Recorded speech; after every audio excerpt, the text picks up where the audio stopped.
Better. Your plants are so beautiful, Aunt Gladys. How many do you have now? 210. That's a lot. Want to see a really big boil? No, thank you. Not today. Oh. Here. I hate a lot of lipstick. Your mother uses too much of that orange goop that all the prostitutes love. I think I smell gas in the kitchen. Do you want me to?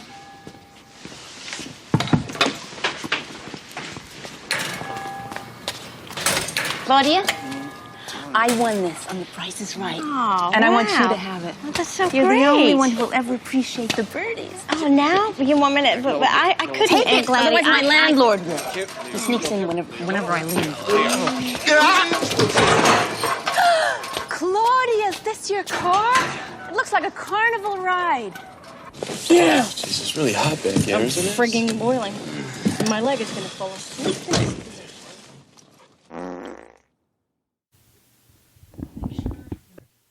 Hello and welcome to Book versus Movie. This is a podcast where we read books that have been adapted into movies and then we try to decide which we like better, the book or the movie. I am Margot P. of coloniabook.com and this is my good friend and co-host Margot D. of Brooklyn Fit Chick. Hi, everyone.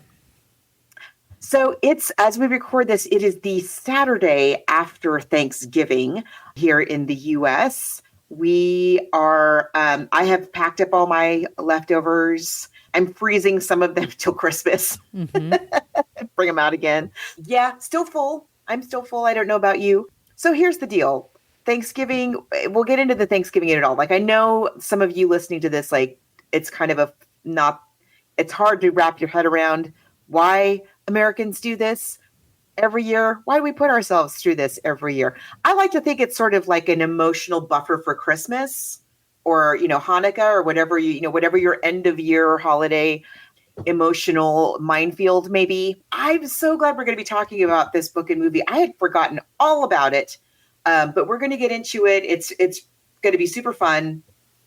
But before we get to that, next month, of course, is December, speaking of the holidays. And during December, we do a brand new episode every single week, and we do a holiday episode. And look, we're coming up on 10 years of doing this show. We've done so many holiday movies. We've done most of them, And so here are the rules, because we're looking for suggestions. The rules are, number one, the movie has to be streaming somewhere. We have to be able to get our eyeballs on it, and so do you. And number two, we have to also be able to get our eyeballs on the source material. Now, the source material doesn't have to be a full-length novel. It does not have to be, A Christmas Carol, which we've already done, or Die Hard, which we've already done. But it can be a play, it can be a song, it can be a poem, it can be a Christmas Carol that has been developed into a movie, as long as it has any kind of a literary source that we and you can get a hold of very easily, we will consider it. And there are a couple of places where you can make suggestions for holiday movies or other movies you think we should cover, and meet other listeners of this podcast and interact with us on the internet. We do have a basic Facebook group. Just be sure to like that. But we're much more interactive. We have a basic Facebook page. In our Facebook group, we're much more interactive. And there are two posts that Thaddeus very generously put up there for us. One is a list of shows we've already covered. And then there's a list of people with their ideas for us to cover. You could just jump on in there and give us your suggestions. We always appreciate that. You could find us on Threads and Instagram and formerly known as Twitter, as long as that exists, at Book versus and Movie. You spell it all out there. Or you could just send us an old-timey email and you spell out Book versus and Movie, Book versus Movie Podcast at gmail.com. And if you would like some stickers, we do have some stickers. We can drop them in the mail for you. So thank you very much for all of you for reaching out to us in those places. And if you really enjoy the show and would like to help keep us in books and movies, you can also support us on Patreon. We keep 2 years worth of shows in our free feed, the main feed, and then everything before that, it goes up on our Patreon wall. There's also quite a few things there if you poke around that are free. So just go to Patreon. We have a couple of very, very affordable options, and it helps us just to get the books and the movies and streaming this stuff and shipping them to one another and that kind of thing. So thank you so much for all of you that do that. But if money's tight, we get it, especially this time of the year, things can be a little dicey. Just leave us a review. or be sure to subscribe, or just tell a friend about the show. Just it helps us to find our people. And for even more bonus material, sign up for our new newsletter on Substack. So it's Book versus Movie, all written out, bookversusmovie.substack.com. I'm trying to crank out a newsletter for every episode. So far, so good. We're 2 for 2. And it was great. I read it yesterday. You did an awesome job. So yes, please. Thank you. I had a lot of time on the train up to Ventura County. We have a lot of ways that we can interact with each other. We welcome you no matter where you care to join us. Let's talk about Home for the Holidays. We were just saying before we got on the air that it's kind of difficult to find info on our author this time around. But this was a short story that originally appeared in the much missed independent newspaper, the Boston Phoenix, which I went to college in Boston and was an avid reader of the Phoenix, never missed an opportunity to read the Phoenix. If you didn't ever get to read it, it was along the vein of the Village Voice, or here in San Diego, we have the San Diego Reader, which I think is still going strong.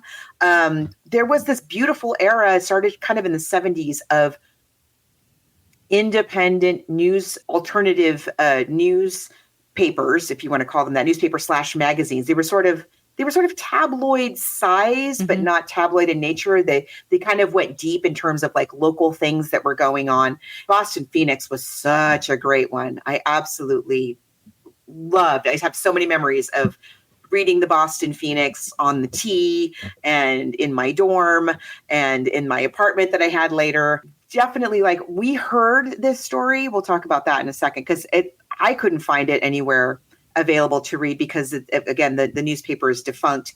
I did just find her blog, but it's old. Yeah, her name's Chris Radant, and I guess it's Christine is her name.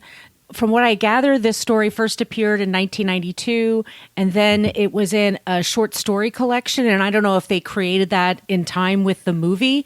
This is Jodie Foster's second directorial effort. She did Little Man Tate just before this. So we both listened to a person who read the actual story, and we'll include that clip in our show notes so y'all can hear it for yourselves. Margot was so kind to reach out to me and just say, just to give you word of warning, the woman who wrote this had lost her parents, around the time. Like right before. Right. And the whole first part, because it was a podcast, and right before the whole first chunk of the podcast is her talking about that. Mm-hmm. And then the second part is her performing this short story really well. Yes, we should look into it first. It was on SoundCloud, and the podcast was called Storyteller Productions. It's being read by Kelly Hazen, Hazen, yes. But if I'm somebody who lost both of her parents, so sometimes it can, and this time of year can bring up a lot for a lot of different people. So if Margaret was very kind to reach out to me and kind of give me the heads up about that. But this whole story, and we all know this about Thanksgiving, that it's that time of year. It can make some people really happy, and it can really give some people the blues for many different reasons. It's an emotional time. It's like Scorpio into Sagittarius season. The weather changes. The end of the year is coming too. And you just it's a time where you kind of think back, like, what did I do this year? What do I want to manifest for next year? That kind of thing. So that's why these stories, so if you're around the world, you're like, what do Americans celebrate? And we kind of say like, well, we celebrate family but it's a very weird and not great history of the. It's a terrible, origin story. It's not a good look. You know what? We'll put a link. There's a really excellent, I'll have to dig it up. My brother-in-law sent it to me last year. A really excellent historical, accurate account of, quote unquote, the first Thanksgiving origin story in the Facebook group. But anyway, suffice it to say, like many things in American history, you go back to the beginning and there's always racism, good old racism. You and I are probably I think we're kind of like the last generation that grew up being taught the very whitewashed, Pilgrims, just completely fabricated version of Thanksgiving, a la Snoopy. Yeah, the Snoopy special. But what has happened in our culture is that what has become of this holiday. Well, first of all, it's a day where everybody comes home. You always go home for Thanksgiving, or you go back to, whoever the matriarch or patriarch of the family is. That's generally who hosts. I'm super generalizing here. Everybody comes home. All of your unresolved issues are right there and raw, and not in the best context for dealing with them. But fortunately, there's plenty of food to stuff your feelings with, and that is what we do. And alcohol to wash them down, wash down your feelings. And we do it in the middle. A lot of places, it's the middle of the afternoon. So by 6 o'clock, you're hungover and sloppy. Yeah. Well, I think I mentioned last time, Dad's family would do it at 11 in the morning. Mm-hmm. It was sort of more like a brunch thing. And then we would go over to my mother's family, who would do it all over again at 1 or 2 in the afternoon. So by 5 o'clock, and people take off Monday or Tuesday. It's the last Thursday of the month, or the next to the last Thursday. Third? I can never remember. There's a rule. It's not always the same day. Right. Yeah. It's always a Thursday. In November. So people start, leaving their office around midday of Wednesday. All the grocery stores are cleaned out. Because even if you don't have family to go to, it's just a thing. You have people over, or you have your Friendsgivings all over the place. Yes. Which is a wonderful tradition. Started by our generation. Yes. I love it. I love a Friendsgiving. It's the busiest travel day in the U.S. of the year. It's bananas. I had to work the day before Thanksgiving, about 150 miles north of where I live. And so I, rather than sit on the Interstate 5 I'd probably still be sitting there now. Mm-hmm. I decided to take the train, and the train was standing room only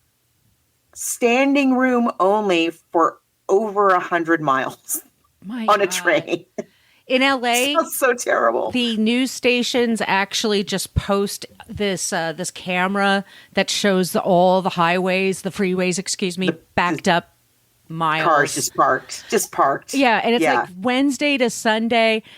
Or where I live in Brooklyn, it's empty. You can go to the food, you can go to the outdoor market and stuff. It's empty.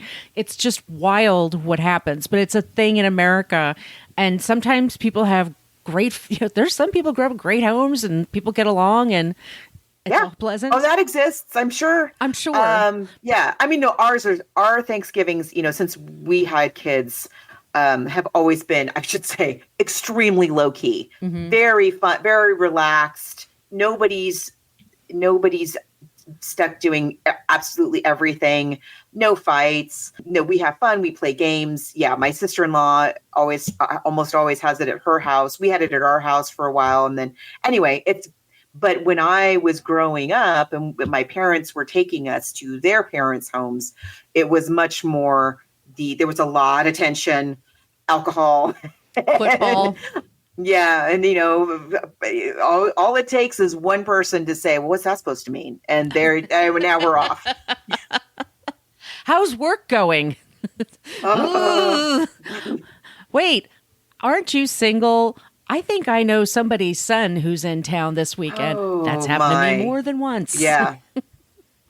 Yeah. So Thanksgiving is the holiday that is just, it's so fraught for so many reasons, on so many levels, just historically, and also for so many people, it's something that we partake in with tremendous dread. But there we are. It's just, you just do it. It's just a thing you do and you get through it. And as I say, it prepares you for the next round of Christmas or Hanukkah or New Year's or, whatever your next big holiday thing is going to be. God help you if you have a Christmas wedding. Oh, well, some people do. Because that's the only time family can be together sometimes. But yeah, it prepares you for the baking and the cooking and the shopping and the shopping and the shopping and travel and all that stuff, which is really stressful. So Thanksgiving is that one day that 95% of the people have off. Yes, everything in the U.S. is closed. There's no mail. yeah, that's the other part is almost everybody does not work on Thanksgiving. A lot of retail people do, of course, but especially now that Black Friday starts on like Tuesday. So that, it's very that. And so look, everybody, we all have those rough patches in our lives. We have those times when things aren't going great, or, a particular part of our life isn't going great. And you maybe don't feel like talking about it, but it's Thanksgiving. So now you have to go see your family, and you're going to talk about, whatever they decide to ask you. No question too personal. When are you no having boundaries. kids? Where are my grandkids? Why haven't you had my grandkids yet? It's just famously that. It's just famously stressful. And then there's the food. And we should say in her story, she's just talking about, I just listened to a couple of days ago, but it's just about going home, and that her mother always picks on her for her weight. Thinks she's too thin, and it's just fraught, like Margos says. And it's nothing like tragic. And the family don't hate each other.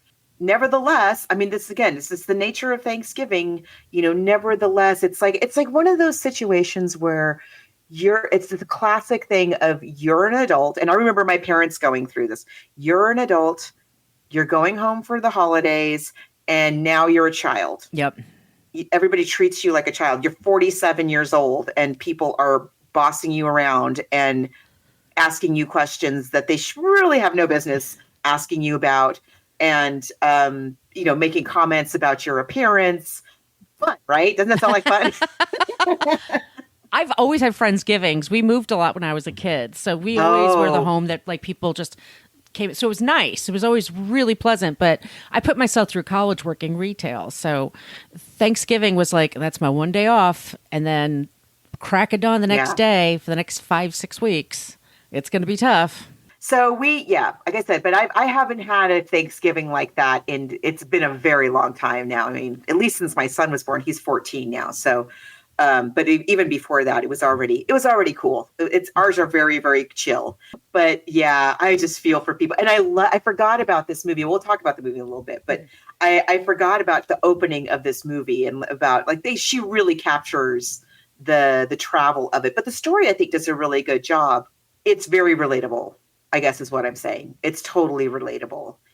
Whether you are somebody who is going home to a family where there is a real, an actual real life rift, or whether you are a family that's maybe you're even a real close family, but this is one of those times of year where all of these nagging little things tend to raise their ugly little heads all at the same time before pie. I'm trying to think of the movie Barry. It's the person who directed Diner, and he's from Baltimore. Levinson, Barry Levinson. Holidays. Avalon.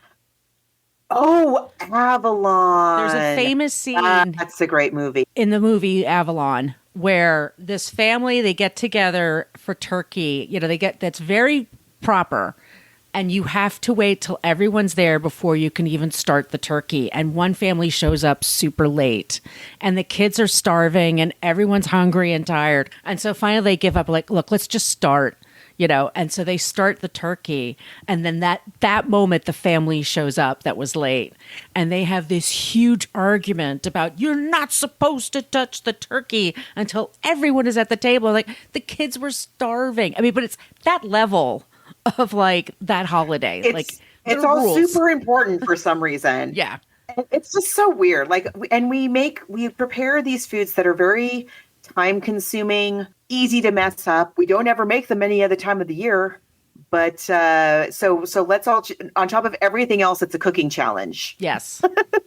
Yeah, turkey's not easy to keep. Oh, no. It gets dry very quickly. It's so easy to wreck. Yeah. I remember the first Thanksgiving that Todd and I were, was it our first one that we were married? For some reason, we couldn't travel back to California for that Thanksgiving. And so I ended up making it. I think it's our first official kind of Friendsgiving. And I had never made a turkey before. I had never made stuffing. That was something the adults did, right? Right. And anyway, I didn't know much about it. P.S. We had dinner. We sat down to dinner at 10 p.m.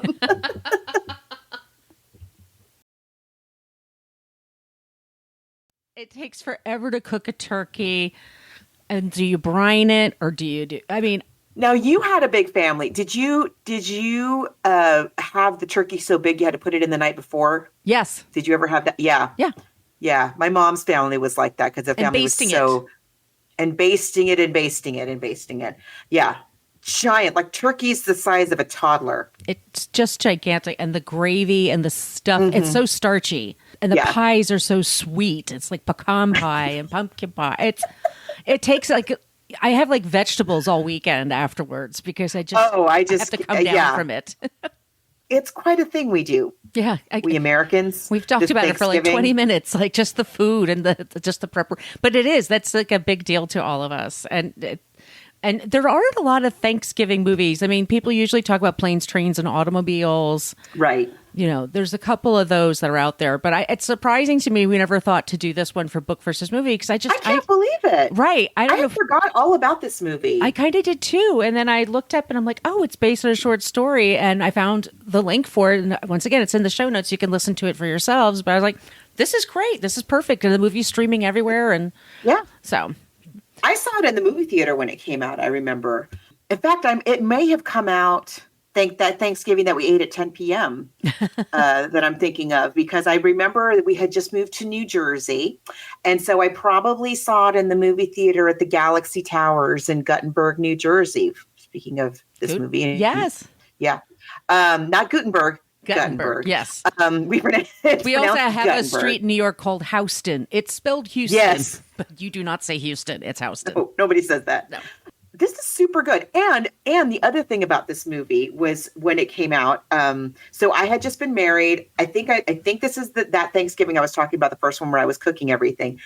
And I was working at the Metropolitan Museum of Art, and it opens in a museum. Oh, that's right. She works at a museum. Should we play the trailer and then go? Yeah. Okay, we're going to play the trailer. I'm working, studying, struggling year after year. You know how I've been working, studying, struggling year after year. No matter how hard life is. You're fired, Claudia. I have to. No matter how difficult things are. Oh, Mom, and I'm gonna have sex with Tim. We've talked it out like adults because we're not jerks, and we fully realize this is a major step. Safely. And not in the car. Happy Thanksgiving, Mom. There's one place you can always go. That's worse. Oh, smile, smile. Claudia Larson is going home for the holidays. Henry! I can see your roots, Claudia. When you see your father's organ, he can't keep his hands off it. Dear Lord, we realize just lately everything's been changing too damn fast. And all sorts of things are always the same, even things we hated, like shoveling the turkey and stuffing the snow. This is ridiculous. Aunt Gladys waiting. We gotta go. Come on, I'm serious. You have to soak this whole tablecloth in vinegar and lemon juice now, Mother, and right away. I have to burn it in hell. That's a sporty necklace. You make that yourself? Fruit Loop.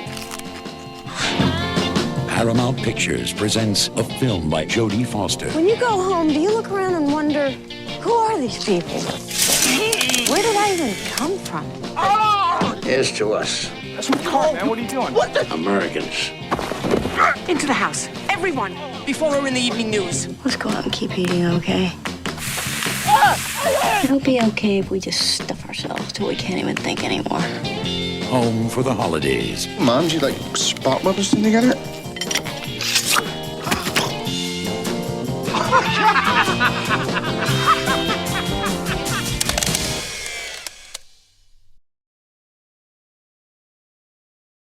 Holly Hunter is our star.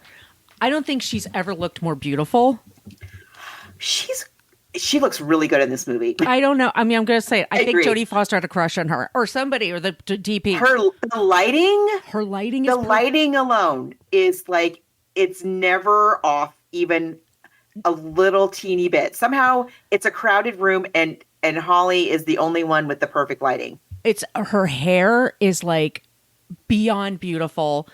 No human could do their own hair like that. Nobody. No. And she has, so she's like 30s, in her late 30s. She has a teenage daughter.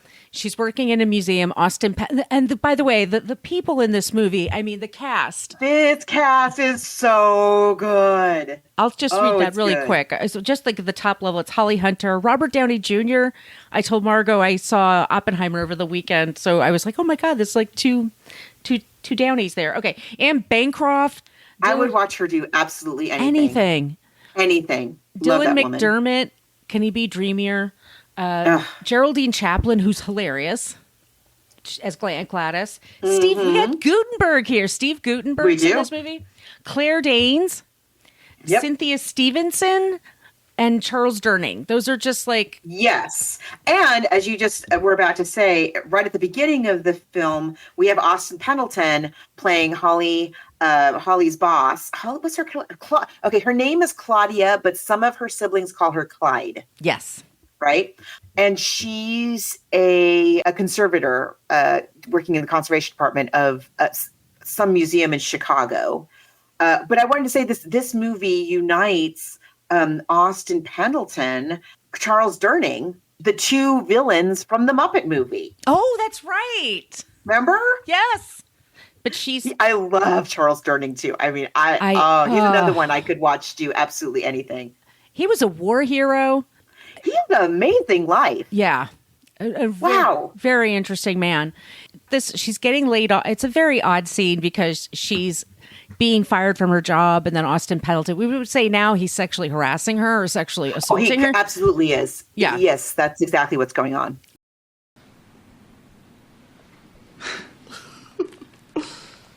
What's wrong, Peter? You okay?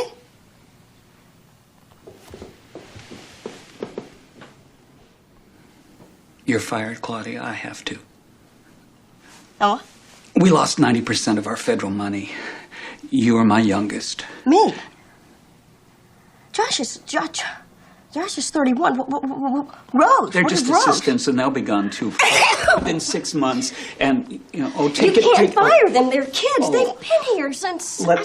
You're hurting me, Claudia. Let me go. Let me go. Oh. So she's going home and she's laid off, and her teenage daughter is going to spend the weekend with her boyfriend and his family. And then she informs her mother, just very movie-ish, like they're at the airport, and she just tells her mom, it's like, oh, by the way, I'm going to lose my virginity, but don't you worry, it's not going to be in a car. We're going to be very safe. Okay, have fun, Mom, and then takes off. And then it's all that stuff about being at the airport in 1995, which must seem like heaven compared to what it's like now. I know, it's supposed to look, it's so funny. That's such a good point, because it's supposed to look like the 7 circles of hell, but this is a September 11th airport, and you and I watching it today are like, oh, remember? Oh, you could go right to the gate and just wait at the end of the jetway, and your family would be waiting there for you. And yeah, but it's supposed to look like horrific. She's coming home. Charles Durning is her father, and he has his camera going. Anne Bancroft is her mother, and then with the wig. And she was Mrs. Robinson, and there's all kinds of, amazing performances she's done in her career. She's just the whole thing. Like, she can sing, she can dance, she can act, she can, she's gorgeous. She's gorgeous. Completely gorgeous. And the thing is that her parents are, unlike a lot of movies about families at the holiday time, like, her parents actually really love each other. They get along. They touch each other a lot. They're very affectionate. He has an organ, and so she's all... he loves his organ. Ha ha ha. I mean, that always makes me think of Tootsie. Do you remember he was like, it's Dustin Hoffman on the piano? Oh, I just love Charles Durning so much. She comes home, and then she has an eccentric aunt that they're bringing over. That's Gladys, and that's Geraldine Chaplin. I was going to say before we get to that. So she's on the plane. Once she gets on the plane, again, we're supposed to be horrified at how awful and uncomfortable the plane, like the spacious, like, first class doesn't even look like this anymore. The way that the comfy plush seats that are wide with the leg room, and I can't believe it. And she calls, because this was again before. Although some planes, do they still have those plane phones? That was wild, because I remember the first time I've seen somebody use them.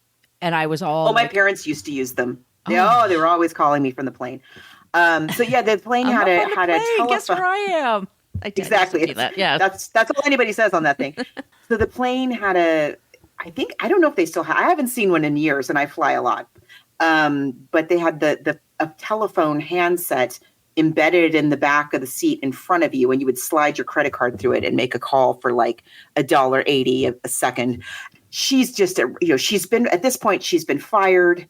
Her daughter's now just like said, I'm going to jump into bed with this guy. She's a teenager. She had been a teenage mom herself. She's had to like run the gambit at the airport. She's calling, and her brother's not going to be there, who she's really close to, we've established. And so she calls him and gets his machine and leaves this long, again, it's a thing that people had was an answering machine, kind of like voicemail, but it was an actual machine. You had to go and press play to hear your messages. And she kind of lived this whole diatribe of all the crap that's happened. She kissed her boss and she got fired, and maybe she couldn't remember the order that happened. But she doesn't get him. She doesn't get him. And we also establish in her message that her brother is gay and has a partner named Jack. Right. So they did the things we need. We know when she lands the plane. Brother's not coming. He's got a partner named Jack. And she gets off the plane, and there are her parents with the video camera and fussing all over her. And Anne Bancroft has a spare puffy coat because everybody brings a spare puffy coat to the airport, I guess. It's Baltimore, right? It's Baltimore. She's coming from Chicago to Baltimore. And in the story, it also, she loses her coat somehow en route. Yes. So it's her a similar thing. One. Right.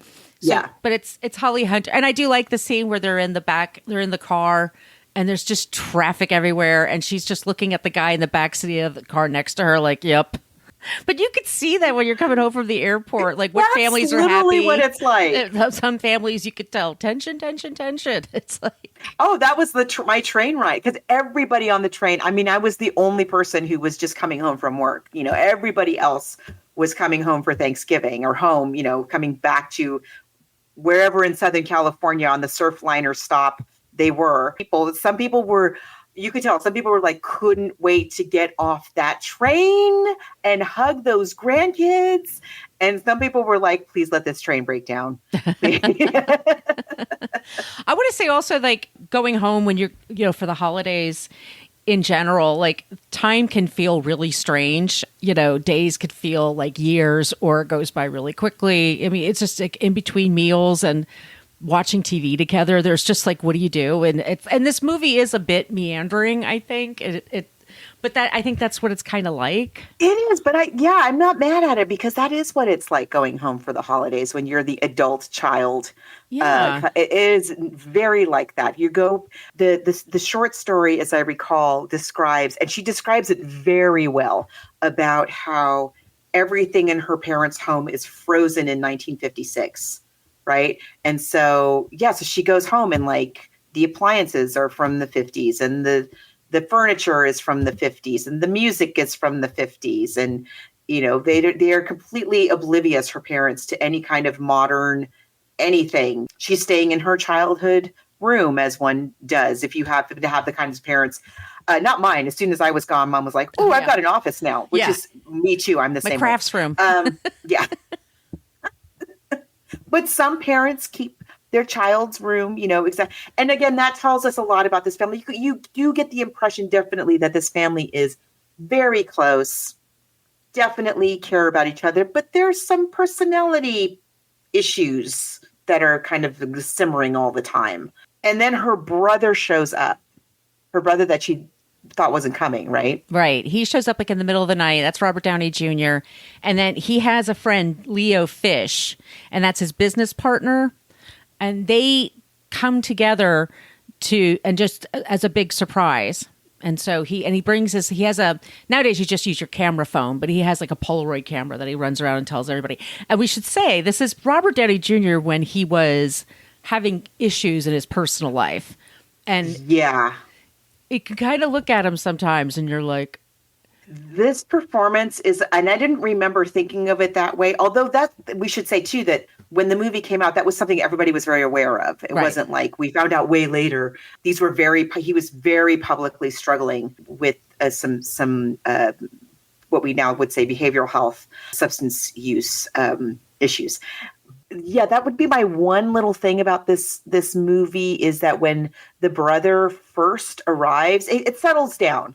But when the brother first arrives, he is so manic. Yeah.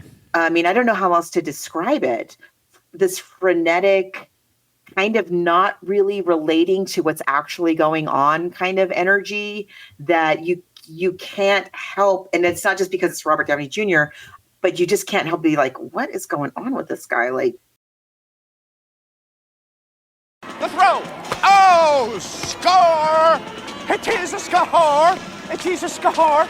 Leo, damn, come on, it's your story, man, Beanie. Hook me up. What happened next? Nothing. Leo breaks his nose. All afternoon, blood and yellow was flying out of his nose. I mean, it's Amityville, but Go Fish is unfazed. Unfazed. Way to go, Leo. Kick ass. Tommy. Hi. Get over here and unlock this car. That's not the point. The point is he can't sleep because he can't breathe right all weekend. Who cares? Who gives a Well, I think Leo cares. rats? No, I think we've heard enough, Tommy. Come on, enough with this. So his parents are concerned. They cart him off to a nasal specialist. Guy pulls out these big tweezers, 10, 12-inch absolute gigantor tweezers. Tommy, okay, there's and he no starts point to just this. You But made he your learned point. this story So we're back to the doctor's seat, and he's rooting around up inside his schnoz. And obviously, this guy's not a big wiper. He smells light poo-poo on the fingers. And contact. Was originally just a little cyst full of pukey bubbles and pellets, is now grown into a horrible, shiny, fleeceless, disgusting, skinless ferret. Then they had to pull out the power tools, a Stanley steamer to pull that damn thing out. Little ladder, get a little fulcrum on that to come flying out of there, and the pus and the blood and the poop, and it took out half your brain, and it was just horrible. There was just shrapnel and people, and the smell like a horse's butt flap. Smell the poop. Stop it! and we sort of are led to believe that he has broken up with Jack and that he's now with Leo. So there's that kind of going on. Right. He's His avoiding relationship talking about it. Status is odd. Mm-hmm. And I think also, I mean, you've talked about this before, like sometimes directors get an actor that loves to improvise and they're just like, oh, just do your thing for 5 minutes. And then they use all of it. Like, and they use all of it. It's like, okay. It's very that. Yeah, it's very that. Nowadays, like I said, I mean, Robert Downey Jr. is one of the best actors. Always has been. I mean, one of my favorites. No question. And he's great. And he's great in this. He really is. But I'm just saying those very first scenes of him are a lot. It's alarming. It's a little, 1-800-ALARM-ME. It's a little bit. But so they're very close. And then Holly Hunter has a sister played by Cynthia Stevenson who had a show called My Talk Show that I loved. Do you remember this? Was she? Yes, I do. And was she the daughter on that Bob Newhart? Okay, not Newhart, where he's in the Vermont one.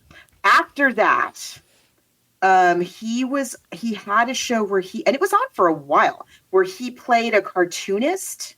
So and Betty White was on it.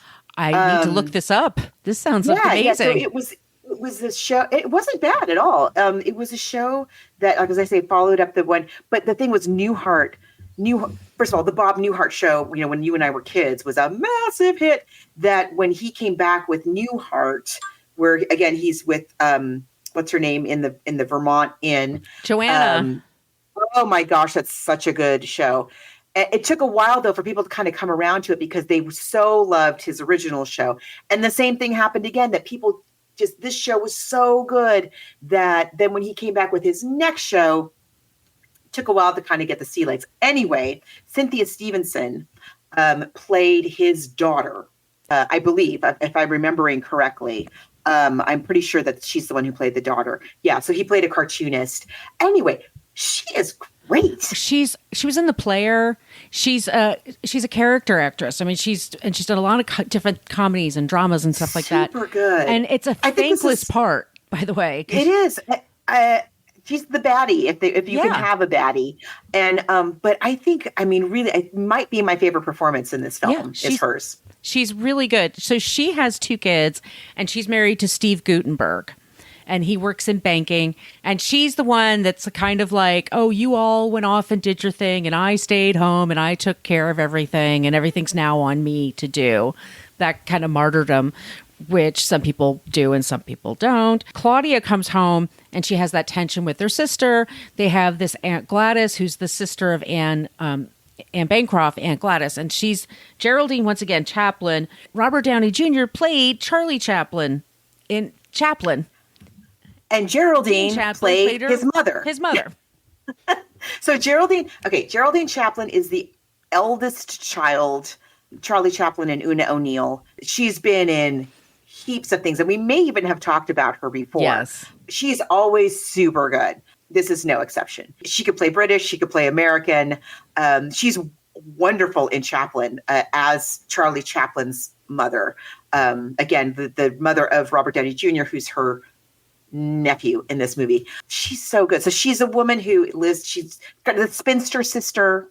Eccentric. A little eccentric, an indeterminate number of pets and plants. They pick her up because I guess Aunt Gladys doesn't drive or something, but they pick her up to bring her back to the house. And Aunt Gladys, she gets a little tipsy and she starts singing. She's always making moon eyes at Charles Durning. What we find out is that actually that Leo Fish, who's Dylan McDermott, eventually we find out that he's not gay and he's not a partner with, they're business partners. They're not partners, romantic partners. So he has the hots for Claudia. I love this scene, and this has happened to me many a times. David Strathern, David Strathern's in this movie. I mean, seriously, oh this my cast God. is so good. Russell, you get right over here and take an eggnog break. And look who's home for the holidays. Wow, this is working. Come on, I want to watch Clyde. I want to see it. I want to see it. No. Go. Oh, be careful.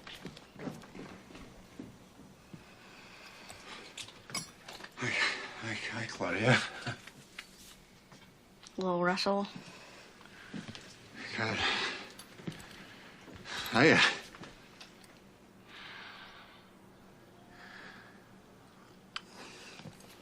Whoa. Good. You work for the... You've got to see it. What? It's my own company. Oh, no, I don't think I'm going to see this. Oh, sure. I'm just letting the guys have a day off, so they can visit their families since I'm all alone this year. This is the saddest sack in the universe. Yeah, and I don't have anybody anymore. My brother and sister got canned and they left town, and then my parents went and died on me. I'm so sorry. I had no idea. Yeah, well, it was a car wreck. It was last summer. Drunk driver. He cut right across the, the Meridian. And pow, head on. Yeah. So, like I said, I don't have anybody anymore, really. Nowhere to go, today. No family or nothing. But I guess everybody sort of needs me, I mean, everybody needs heat, right? Huh? Oh, yeah. And they're counting on somebody to be there, and hey, that's me today. And he's Russell, Sad Russell. Sad Russell. Who stays home. He's back in the neighborhood, and his parents are gone and his siblings are gone, but everybody needs the guy that works on the heat. This movie, it's got so many, but I've been in that position where they're like, oh, my daughter Margos home, she's from New York, and then she's still single. Yes. Oh my God. But this movie, what's so wonderful about it, and again, the script is W.D. Richter, Buckaroo Banzai, Invasion of the Body Snatchers. We did that. Yeah, he wrote that, and he also co-wrote Big Trouble in Little China. I think the script is so good because it's so ordinary. The conversations are so realistic. I would even say pedestrian. And yet there's so much going on. That whole thing with Sad Russell and Holly and Clyde. He obviously has had the hots for her since high school. And who wouldn't? And who wouldn't? She's radiant. She's absolutely gorgeous. In the dark. I don't know. She's so beautiful in this movie. It's just stunning. She's like a Pantene commercial. Yes. She's just gorgeous. And they're just talking about exactly what you would talk about. Like, oh, so what's new with you? And oh, your parents, oh, sorry to hear about that. No, no, no, no. But there's all this subtext going on. I think I have two favorite scenes in this movie. And the first one is when it's a scene between Holly Hunter and Anne Bancroft, and it's right when she first arrives. It's before Robert Downey Jr. gets there. It's before, and they've just gotten back from the airport, and they're catching up like you do with the parent. Holly Hunter, the mom says, why are you squandering your talent working at this museum? You're such a talented artist. There's so much revealed in this scene. So she says, anytime anybody comes to our house, they look at the painting that you did of your brother and they go, oh, who painted that? And I tell them it was my oldest, smartest daughter. She has two daughters. And you're like, oh, okay. So yeah, it's not the first time you've said that, Anne. Okay. And Holly Hunter says, I'm not a painter anymore. I work in a museum. Now, let me tell you again, as somebody I worked at the Met. I knew a lot of people I worked with, people who worked in the warehouse, people who were did conservation. A lot of them were artists. They all continue to do their art while working at the Met. They're not mutually exclusive. There were many art shows we attended from our coworkers, and they did beautiful, amazing art. It's a great way to have healthcare while you are also a working artist. But anyway, Holly Hunter says, all she says is, oh yeah, maybe I'll just quit my job and I'll da-da-da-da. And Anne Bancroft immediately is like, oh, okay, you've been fired. And she's like, oh. So this mom is like, she seems a little kooky wooky with her wig and all, but she sees everything that's going on and she gets everything that's happening and she sees right through everything. And then is immediately on her daughter's side, which I think is very interesting. They could have played it where the mom is like, you should quit that museum. And she's like, well, they fired me. And they're like, well, what?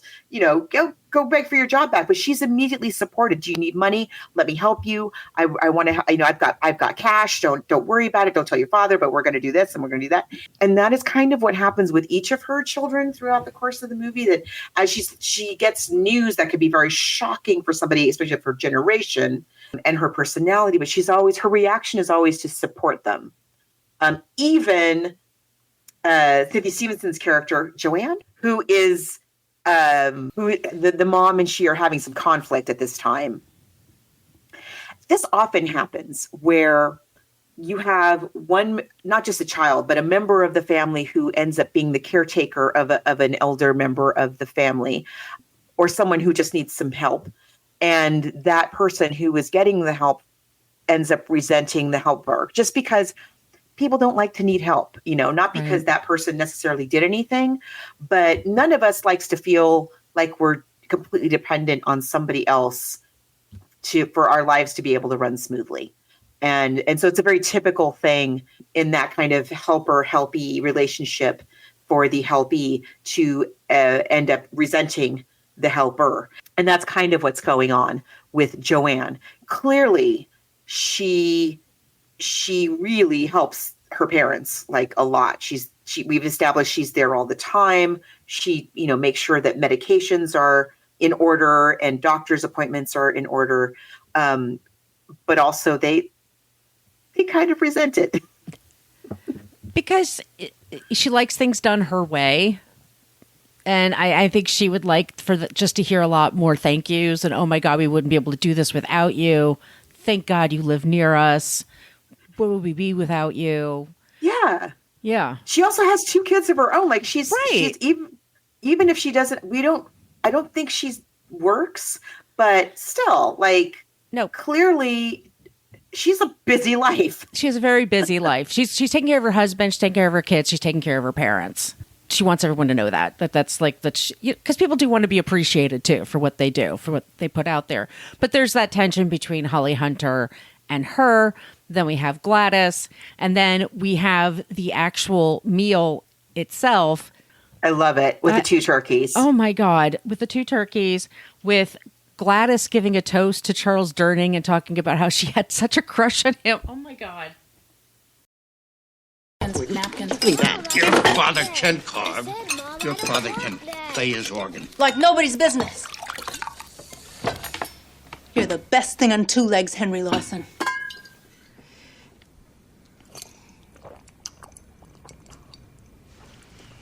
Claudia, Jell-O salad. No, it's okay, Mama. I'm okay. And I knew it the very first second I ever laid my eyes on him, too. Thanksgiving Day, 1952, 2 o'clock in the afternoon, my sister brought that fella to our house for dinner after his own mother had stuffed him to the gills. And still he ate like a horse in a uniform. Claudia, be a good girl. Pass the cranberry sauce to Leo. Oh, I couldn't take my eyes off that dark blue uniform and those bright silver wings. And his big, strong hands. And he had a little mustache. I think we should just stay out of it. Yeah, I think we gotta hear this. I mean, go for it, Glenn. I was 18 years old, and he was only 21, and we were both so nice looking. I can still taste the salt on his lips. Those soft, soft lips. And that tickly little little mustache. I can still feel it 43 years later. Like a toothbrush.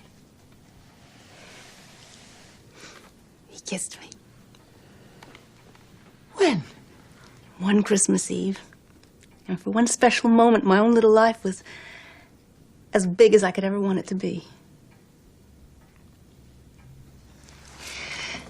To have someone so close to you, they're inside you, when you're feeling small and scared and just so disappointed in yourself.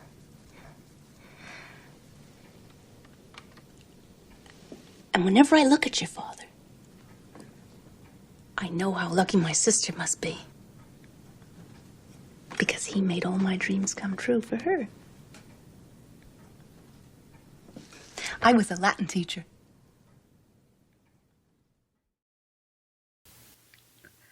It's so well written. Oh my gosh. That whole sequence, it's brilliantly written, the way the dialogue bounces back and forth, and we talk about these big things and we talk about these little things like the turkey. So for some reason, Joanne and the mom, like we were saying, are having some friction at this time.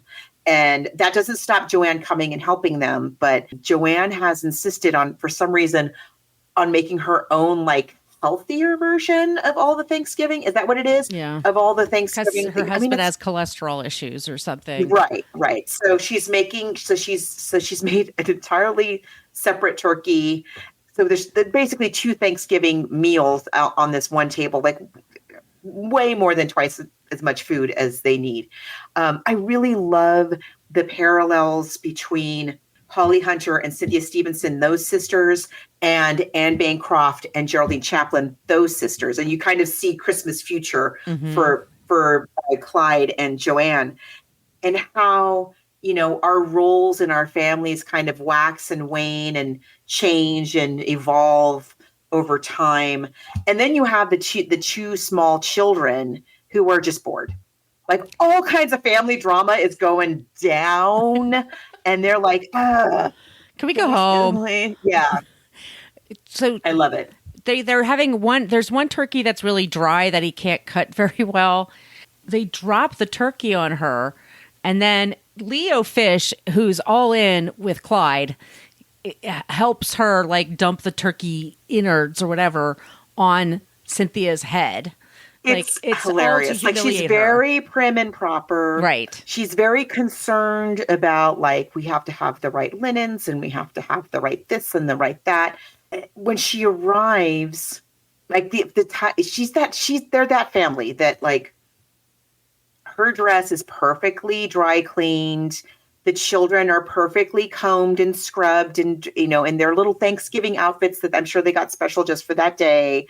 And then, of course, so they, Robert Downey Jr., who's the manic kind of all over the place guy. But at this point, things are settling down. He's trying to slice the turkey. I have been at Thanksgiving where the turkey slid off the platter. It happens. Yes. It's a skill. It's not an easy thing to do. And so it's one of the reasons I don't ever make a whole turkey. I just do the turkey breast roll now because it's so hard. This goddamn bird, I'm trying to get an angle. So would you spot weld this, Mom?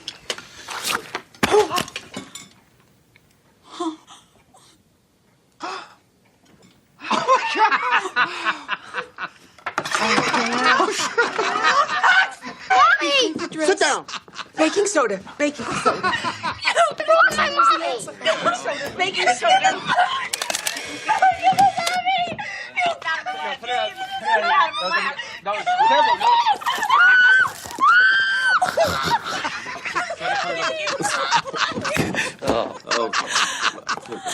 Adele! Look at this come off. Adele. It's okay. Oh, it's right. Look at my tie. It's okay. It's okay. Joanne, look at this. Look at your father's tie. It's useless. I know how you feel. You don't know how I feel, and in my opinion, you don't even care. Well, opinions are like assholes, honey. Everybody's got one, and everybody thinks everybody else's stinks. Henry, for fuck's sake. This has been a complete quality nightmare. I had to go. Oh, God, Joanne. Nice drama queen energy. Can you just set it down so it gets better for once instead of worse? You're calling me a drama queen, Mr. Pervert? Dad, put the camera down. Not now. Put the Oh, Dad. Wait. I mean, try to think back like 100 years ago, okay? I'm dead serious. Because I'm getting a feeling from this picture back when you guys came back from the hospital with Joanne. Tommy. Now, she was just a tiny little baby, right? So anything could happen. Is it possible there was like a baboon family there at the hospital and that there was a switch-up, a little mix-up? And then maybe you got the wrong one? Because I'm not kidding about this. You little sleazy. Aw, jeez. Claudia, it's not even worth it. No, you're calling me a freak? No, I'm calling you a product of baboon loving. It's a distinction. Oh. Joanna. No, don't muzzle me. You and I both know I am the only normal person here. I am. I know. I just. Oh, your secret's safe with us, Cheetah. So it's a bad combination, right? You've got people you don't see that often, but with whom you have a very deep shared history. You're in an environment that naturally causes you to revert back to your most immature self. And then you have it's an inordinate quantity of food and alcohol. Mm-hmm. What could possibly go wrong? I'd be lying if I said I've never seen a Thanksgiving like that in my own family. I certainly have. There's a lot that's brought up, and like you said, and I feel so bad for Cynthia Stevenson in this moment because everyone's laughing at her. Her husband's not doing anything. Her kids aren't helping because they're just kids, but everyone else is treating it like a huge joke because everyone likes to make fun of her. Which is sad. And you get the impression that that has always been the case. And I wasn't quite sure if she's the youngest. I think she's the middle. She might be the middle. Yeah, the birth order is not made completely clear. But like even her parents are just totally openly laughing at her. And this is when she approaches and says, okay, you want to talk about stuff? Because he's continually taking pictures of her as she's standing there, and it must smell, and I can't imagine filming this. So bad for her. Yes, and apparently it was like 40 turkeys that they used, and it took several days to film this scene. So I'm just like, she's just sitting in this stuff, and then she's like, okay, let's talk about secrets, and that's when she says that Robert Downey Jr. not only is gay, and not only does he have a boyfriend, Jack, but they got married over the summer. And the parents were invited. No one was invited. And then my sympathy for her slips because she calls him perverted and makes it all about herself. All in on the homophobia. Right. Yeah. In front of her kids, which that to me is even just, yeah. Yeah. It's all really about herself. She's worried that one of her friends might find out that like he kissed his husband, first of all, like they're getting married. He wasn't, I don't know which is the inappropriate place for one to kiss one's husband, but he was kissing his husband within the city of Boston. Right. And this woman is like, I know people in the city of Boston. Like, it's one of the largest cities in the United States. And she's worried that somebody she knows might accidentally find out that her brother kissed his own husband and will care and will think less of her somehow. So she's not being the word I'm thinking of. She's not being a very nice person. She's not at her best. I mean, she's covered in turkey drippings. I get that. It definitely goes lower than everything else. And then the thing, though, that strikes me about that scene, just in general, the dialogue is so good. But the thing that strikes me about it is, his parents, again, it's another time. His parents are from a different era. He obviously felt worried about it enough to keep the wedding a secret, let alone his homosexuality a secret. And his parents are learning about this in the middle of this whole turkey explosion. They're upset that they weren't invited. Yeah. Basically all that it is. They fully support him. They care about him. And so just like when when the mom finds out that Clyde has gotten fired, it's instantly like, let me help you. How can I support you? We love you. Why didn't you invite me? And similarly, and on the flip side of that, as horrible as she's being, they're also not attacking Joanne back, which I think is kind of interesting. Right. They're really, in my mind, being very good parents. They're really giving each of their children some space here. And I think that's great. Now, I do wonder, her husband doesn't really... I love Steve Guttenberg in this movie. He's so horrible in this movie. He's so spineless and boring, and you just feel sorry for the both of them. She has this, obviously she's Miss Perfect in everything. I mean, she comes in, she's got her little Peter Pan collar all starched, and the children are done up to the nines. She's covered in turkey grease, and her husband doesn't even get up to dab her with a napkin. He doesn't know what to do. He's completely, he's completely not useful. And so this is when I believe Claudia and Tommy then leave the room, and then the family leaves to go home. Joanna, I keep saying Cynthia, it's Joanna and her husband and the kids. Everybody decides basically we need to separate. Dinner's over. Aunt Gladys is going to be in the corner, keep continually drinking and singing, and Leo Fish is great because he just he starts playing the piano. He's the buffer. He's the buffer, yeah. And he's like, "What do you do when you're in somebody else's home and people do that stuff? You just try to." You try to be a peacemaker. You just try to not take sides. Totally. And just and so. How about this stuffing? Yeah. Love some more wine, please. Thank you. Can I help clean up? What can I do? They go out, and then at one point they're playing football, and they go home, and then they're bringing the leftovers back to Joanne, right? Because they had so much. Yes, because Joanne's family left in such a hurry and a huff that they left their own quote unquote healthy Thanksgiving meal, the second one that they brought with them. They left it behind, and the mom's like, "Well, we're not going to eat it, so let's pack it up and you take it over to her house." Right. And so because Patty. So she goes, so they take it to her house. And this is where first you have Steve Guttenberg. I think he is trying to defend his wife there, against, when they're playing football outside. I think he is saying some things about his wife, come on, you got to cut this out. That's my wife. And because Robert Downey Jr. once again, and he was improvising a lot. And apparently in the DVD commentary, Jodie Foster says that Robert Downey Jr. was a handful making this movie. Because he was constantly ad-libbing, and that's tough for the other actors because of they're trying to go yes and going along with it, but you still have a script and you have to follow the plot. But this is where Holly Hunter and her sister then have their own sort of talk, and Holly Hunter's saying, that was my fault. I'm sorry. You stuck here with mom and dad. Yes, that was your choice, but we understand. Actually, Cynthia Stevenson says, Joanne says to her sister, we don't know each other. We don't like each other. And if I had just met you and you gave me your phone number, I would just throw it away. which is so mean, by the way. Yes. I just thought that was so mean and unnecessary because really, cause when I first heard it, I had to watch this movie a couple times because I enjoyed it so much. Same. And certainly when I saw it, I would have been in my early 20s when it came out.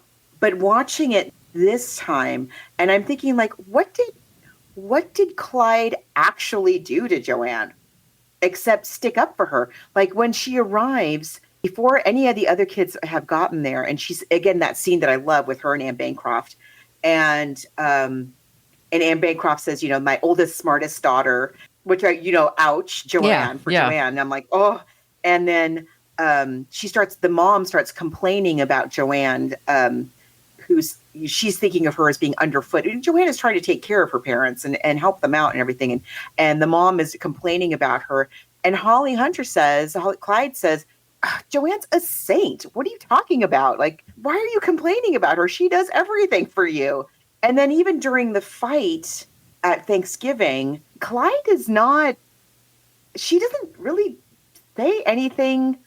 At no point am I seeing her like being mean to Joanne, really. Well, she does pour the turkey on top of her head, the turkey juice. Well, there was that. Which, if you watch it again, which I did, it could have been an accident. It could have been an accident. It could have been an accident, or, maybe they didn't think there was that much turkey grease in the turkey. They're fighting about something that happened years ago. Yeah, but she's not making fun of her. She's not, of all the people at the table, her sister is the one who is the least passive. Making fun of her, the least laughing at her, the least being mean to her. Because, Tommy is really genuinely being super mean to her. And her father's laughing right in her face, right away. Everybody's laughing along with him. And then she turns around and is just cut to the bone with him. And anyway, and now she's sort of taking it out on her sister was sort of the way that I saw it. Yeah, I thought that what she says to her about, if I met you on the street, you gave me your phone number, I would throw it away. Why? That's just why would you say that except just to be mean and just to hurt her? People get very petty. And when they fight, and it's like I said, it's something about what happened 10 years before, 15 years before, and she's holding on to it. But this is her chance now. This is her chance to be, and I love it that she's on a Stairmaster, because of course she's on a Stairmaster in her basement. The Stairmaster is a stroke of genius. It is.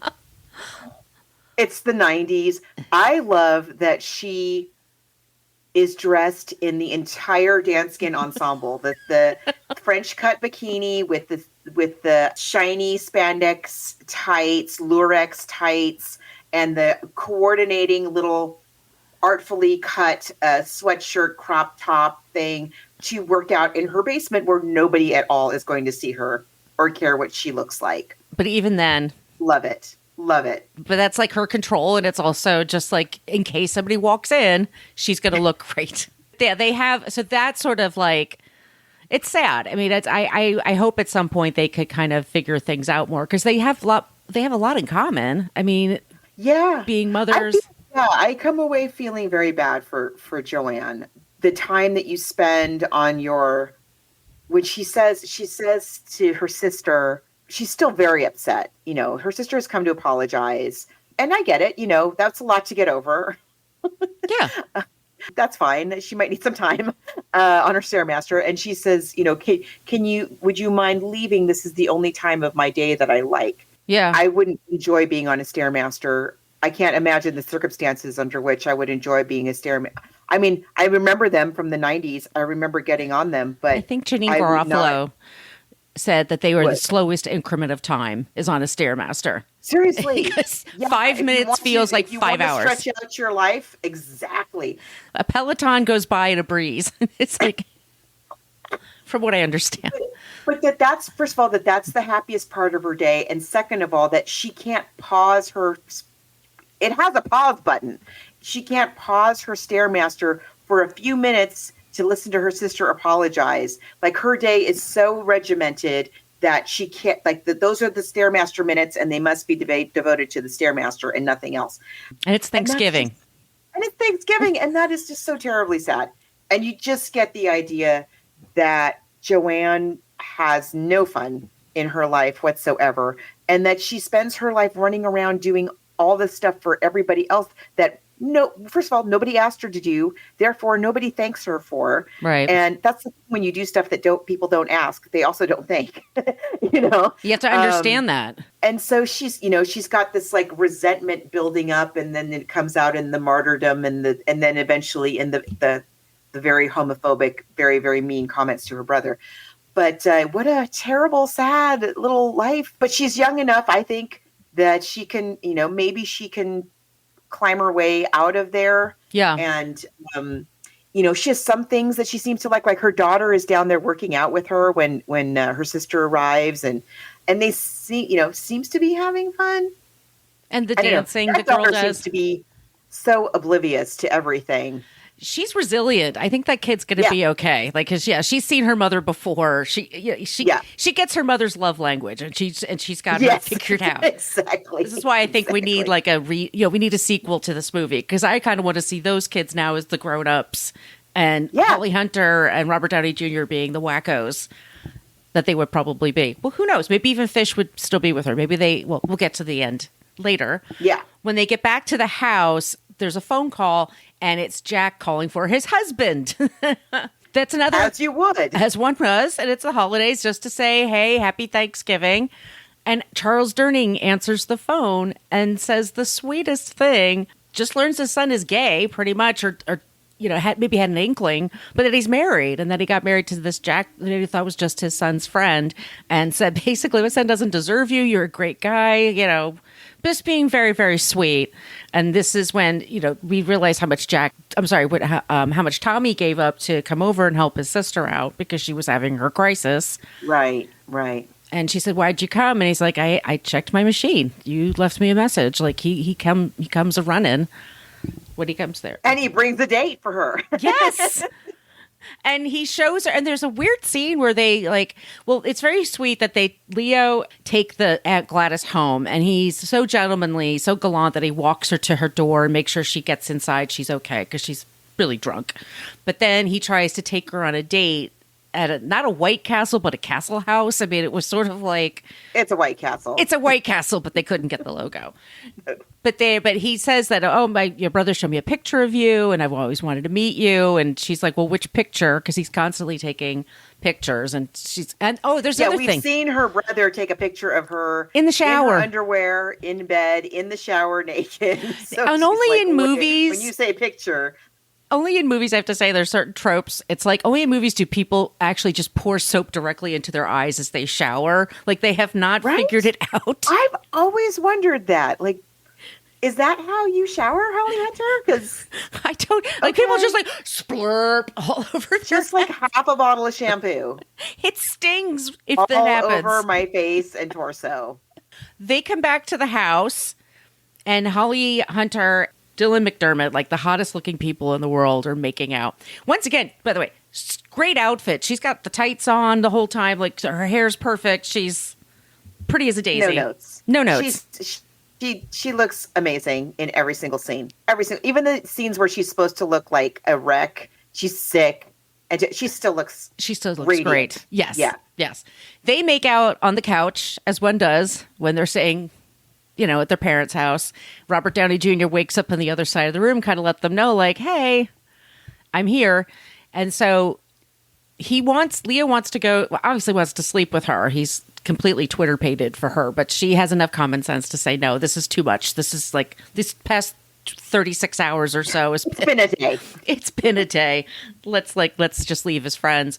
And so Robert Downey Jr. and Leo supposedly leave in the morning because he's got to go back to his husband. They run a business together. So Holly Hunter is going back to Chicago to kind of pick up her life. The airport's really empty for her scene to go home. Did you notice that? Yes, I did notice that. So she's going home, and as she gets on the plane, that's when we see Leo got a seat next to her. So he's flying to Chicago with her. So she's going home to figure out her life. Her daughter says she's not going to have sex with her boyfriend because she sort of mentioned the opportunity and he turned into a total jackass.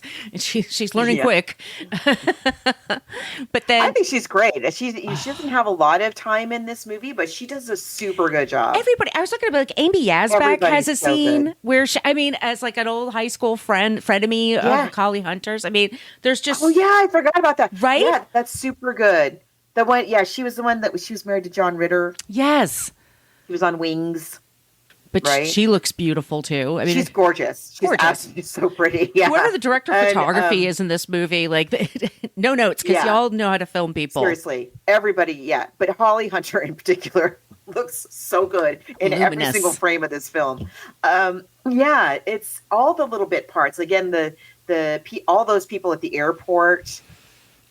Going through, I love it's right at the very beginning, and she's standing in the airport, and it's this which doesn't exist anymore. But at the airport, they also used to have banks and banks of payphones. Okay, I had a conversation at Thanksgiving. Remember that? Oh yeah, we were all talking about the grossest looking payphones we've used, and didn't think twice about it. Times Square, so many, and they're like right in your face. Yeah. And you also mentioned, on the plane she has the big plane phone. The plane phone, yeah. Again, like that's the thing. I don't know if that exists anymore, the plane phone, because you could get pretty decent reception on the plane phone. Guess where I'm calling you from? Yeah, that's I'm all over you Minnesota. say on the plane phone. But my dad's move. But the banks at the very beginning of the film, there's a pan of the bank of payphones, and every single person on the payphone is dealing with family drama of one kind or another. Like, no, mom, no. Yes, I packed a coat. I know it's cold there. It's a whole thing.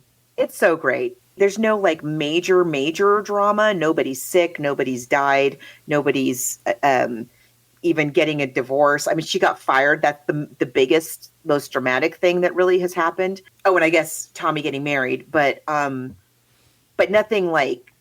There's a lot bigger, worse things that most people deal with at Thanksgiving. But having said that, like it's that kind of level of static and tension that happens when you go travel back in time to your childhood and as an adult and are trying to like figure out how to be yourself. When your parents have their own routine, when you've all left. Oh, yes. Oh, my God. Yes. It's bizarre. So that happens. Yeah. Mm-hmm. Yeah, your parents have their own rules now of how they do things. And it's like, okay, good for you in your fancy apartment. Here we do this, we have breakfast at this time. We do this and that. I love the closing where they do the montage of everybody, and it's to a Nat King Cole song. It's really nice. It's really sweet. If only because, well, first of all, Charles Durning, R.I.P., like one of our favorite actors. I mean, him and Anne Bancroft have so much chemistry. I love them. I love both of them so much, and I would watch them in anything. I love that that montage. It's almost like everybody's happiest moment. You have the mom and the daughter and the snorkeling, and you have that moment that Aunt Gladys remembered at the table of that when the kiss happened, and you see that it is a genuinely totally innocent moment. And you see Joanne and her husband, whose name I forget, but he's played by Steve Guttenberg. Walter. And they are having a light, playful moment as well. And you're like, oh, okay. All right. It starts to make more sense. And there's hope. You leave with hope for her because at the end, without that, you feel just so bad for her. You wonder what her life's going to be like when her kids grow up. And like, does she have real friends? Exactly. Yes. And her parents are gone. Right. What happens when the kids are gone and the parents are gone? Because the father's definitely, they're both getting up there in age, but he's diabetic, right? He's got like his medicine issues that she has to... Yes, exactly. He has medications that he's got health issues. Yeah. So it's beautiful. I mean, it did okay I think it just broke even at the box office at the time. I don't get it. It's so and I don't good. get it because I think it's really good too. We don't get movies like this now, like with just an adult drama, comedy. No, what we used to call slice of life. Yeah. Mm-hmm. Your $20 million movie, like just like really good actors, good dialogue. It's everything, all the way around, well directed. Yeah. Yeah, I really just buy every single. I buy I buy the high school rival that just happens to be driving by your very worst moment. In her Mercedes and her fur coat. In her Mercedes and her fur. Of course that happens then. And you're wearing your mother's schlumpy coat. Oh, that awful coat that she's in. It's so terrible. And that was my mother's move, constantly putting coats on me. Constantly. And well, I'm from San Diego. We don't do coats here. Sad Russell, like I buy the whole history of Sad Russell pining for Clyde, all those many, many years. And I love that she's like genuinely flattered. It kind of does lift her spirits a little bit, that scene with him. And I mean, just the whole thing. I'm very much picking the nit, is Tommy's a little too all over the place when we first meet him. He's got a little too much. Too much room. I don't understand what company he's running. Right? That's where I'm like, this is a guy that gets up every day and works. Yeah. What's going on with this guy? It's like a beverage company, right? That he runs like a beverage company. Like, okay.